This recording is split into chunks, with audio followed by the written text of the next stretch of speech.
Hey there, friends. Nibs again. Out here in the garage tonight. Do a little bit of goofing around. Oh, I cut my finger at work today. Have some black tape for a band-aid. But I have a something really cool to show you guys tonight. This is not a functioning air gun yet. I hope to get it going in the future. I need to probably manufacture a couple of parts for it.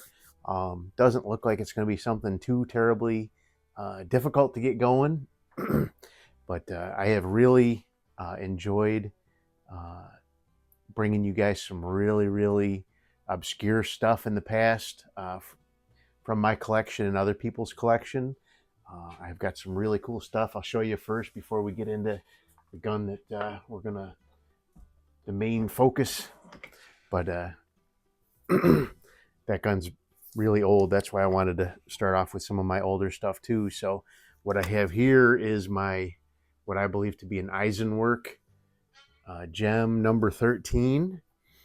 This one, best I can tell from the information that I can find about these, was made somewhere between 1873 and around 1900. Probably closer to the 1900 because it actually has a little plaque back here on the stock, and I'll put a picture of that up here that shows that it was presented as a gift from the Castleton Cricket Club in 1903. So, great shooting, smooth bore, 177 caliber break barrel pellet rifle from probably right around 1900.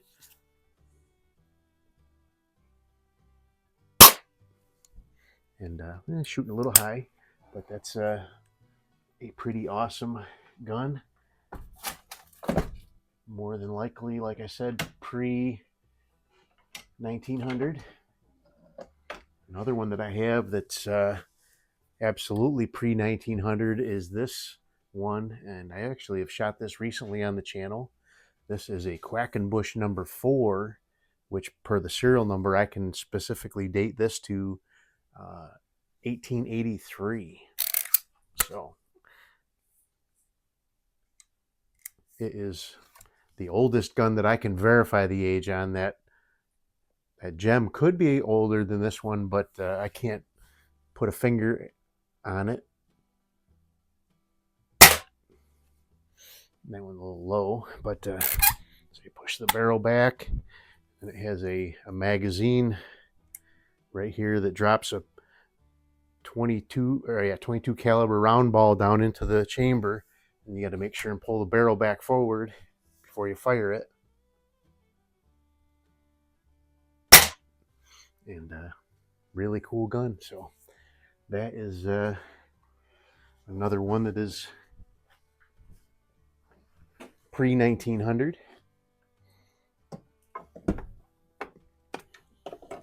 I'll just do a couple more, and then we'll talk about the gun that's actually here for. All right, so I have up here. Let's see. I'll move this marksman patch, and so I have a. Oh, let's get this one. This one is a Daisy Model B, which was made in around 1920. Do have some. This one sometimes doesn't like to feed, so we'll see if it'll work today.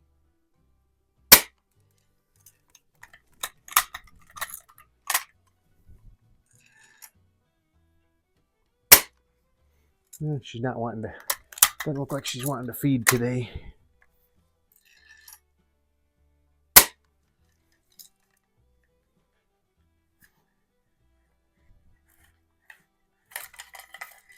Let me see here. What we got in here? We've got some lead balls. So this is a one of their very first. One of their very first kind of their guns that are from the kind of modern age of Daisy BB guns. And now the shot tube doesn't want to line up and screw in.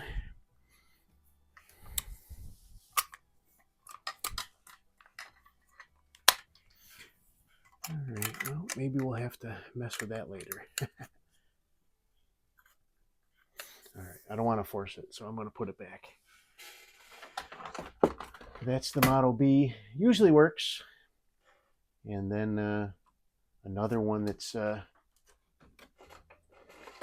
really old is my Buzz Barton Special, Model 195. This one dates to about 1930, 1931.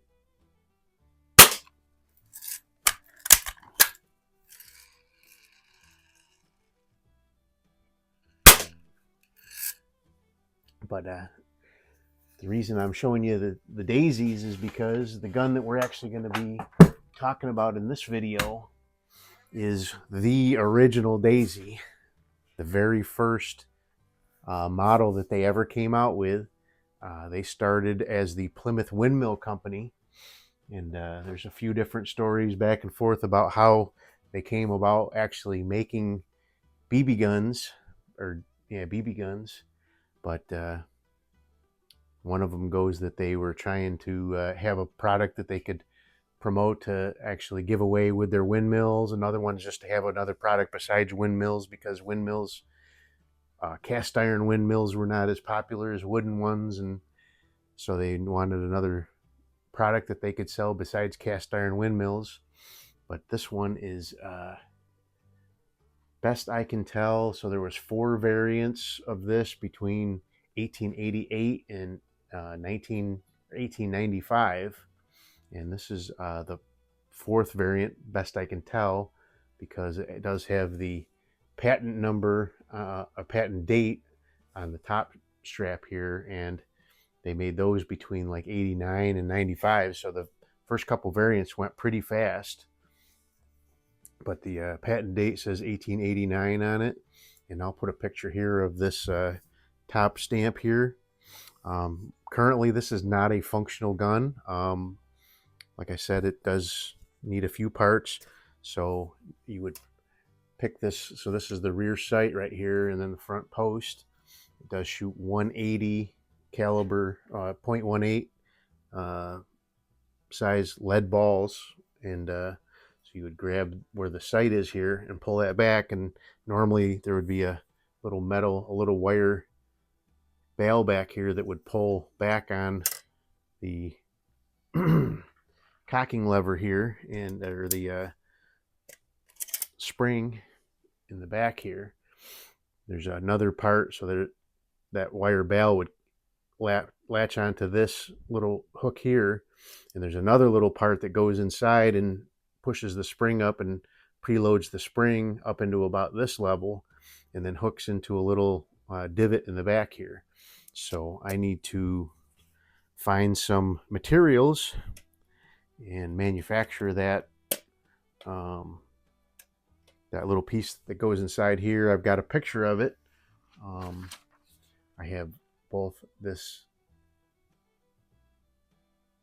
kind of exploded picture, which gives me a pretty good look at what that piece looks like, and so this is the piece that captures the spring, and then this is the little bail that also should be pretty easy to manufacture out of some wire. And then I also found this patent drawing online, so really pretty cool. But yeah, once I get that, actually the piston head is wrapped with waxed candle wick, and that's what actually acts as the compression seal. So really, really cool. So that's going to be a lot of fun. So this was brought into me by one of the fellas over at the gun club. He runs our Sunday sporting rifle league, and he brought this in. I don't know if he actually realizes what he actually has here, but from what I've found online, even in this condition, this gun can be worth many thousands of dollars. These are very, very rare. I've only seen them in pictures before, so I feel really, really fortunate to even be able to have it and show you guys. And hopefully I can get the parts together and actually get it shooting and shoot some cans out here in the garage. I think that'll be a ton of fun. So anyway, stay tuned for more on this. I need to source, if anybody knows where I know they did some reproductions of these several years ago, probably 20 years ago. Daisy did 1,000 copies of this in like a presentation box. So maybe they have some spare parts somewhere. If somebody knows a contact at Daisy, that, because these are like really collector's item, super important pieces of airgun history. So maybe they would want to help me out trying to figure out where I could get the parts for it.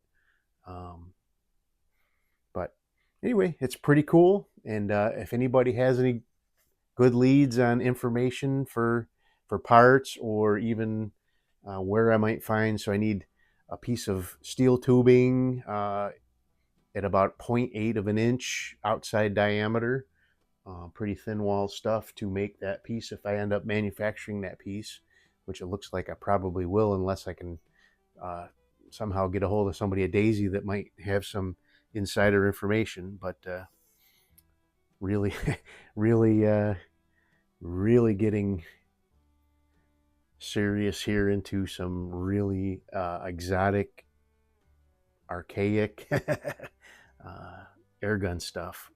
I really love it. Some of the stuff I've handled on the channel is super rare. I think this is probably about the rarest piece that I've had my opportunity to try to repair and fix and have fun with. So stay tuned on this. I hope I can get it going. Till next time, have a great day.